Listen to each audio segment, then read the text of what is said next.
Cela fait 2 ans et demi que Roman et Antoine travaillent à leur projet.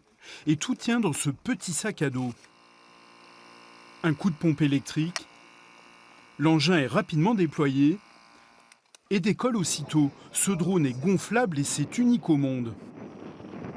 C'est très solide. Là, on utilise un tissu qui est très résistant aux déchirures et qui peut se poser même sur des cailloux, sur des surfaces rocailleuses.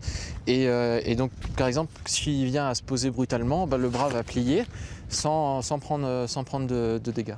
On peut orienter la nacelle avec ce joystick de manière à... Ce matin, la démonstration est importante. La gendarmerie de haute montagne et le directeur de la station de Formiguères viennent tester ce drone tout-terrain. Sur l'écran, la caméra thermique embarquée montre des randonneurs.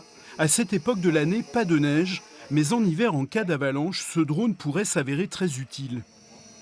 Le drone, par exemple, avec l'option caméra thermique, pourrait permettre de faire des reconnaissances assez poussées, assez rapides, de zones assez vastes, beaucoup plus rapidement que l'homme.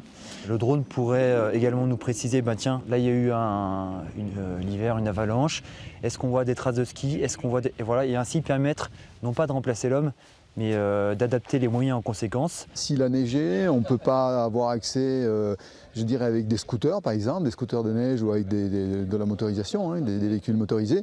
Donc on est obligé d'y aller à pied. Donc on voit bien que pour arriver à l'endroit où effectivement il y a l'avalanche, si l'hélico ne peut pas décoller, c'est extrêmement long. Donc avec un drone comme ça, on peut y aller relativement vite. Encore étudiants en école d'ingénieurs aéronautiques, Roman et Antoine ont déjà lancé leur start-up et sont 4 à travailler dans cet atelier sur ces drones gonflables. Alors Antoine, vous avez ce drone qu'on a vu voler, mais il n'y a pas que celui-là, vous en avez des plus grands aussi. Tout à fait, donc ça, celui-ci, c'est notre modèle SP20. On va avoir le MP40 et le HP150, donc un modèle encore plus gros. Ces drones qui sont beaucoup plus gros, évidemment, ils peuvent transporter plus de poids. C'est ça l'intérêt. Tout à fait, c'est-à-dire que sur celui-ci, par exemple, on va avoir une nacelle, donc on va pouvoir avoir une image stabilisée du drone, de la vue du drone. Et sur notre plus gros, on va pouvoir embarquer jusqu'à 1,5 kg. Donc là, on va pouvoir vraiment embarquer des capteurs spécifiques pour des missions plus spécifiques. Ces drones sont principalement destinés à la sécurité civile et au marché militaire. La toute jeune entreprise prévoit déjà une dizaine de ventes en 2018, en France et à l'étranger.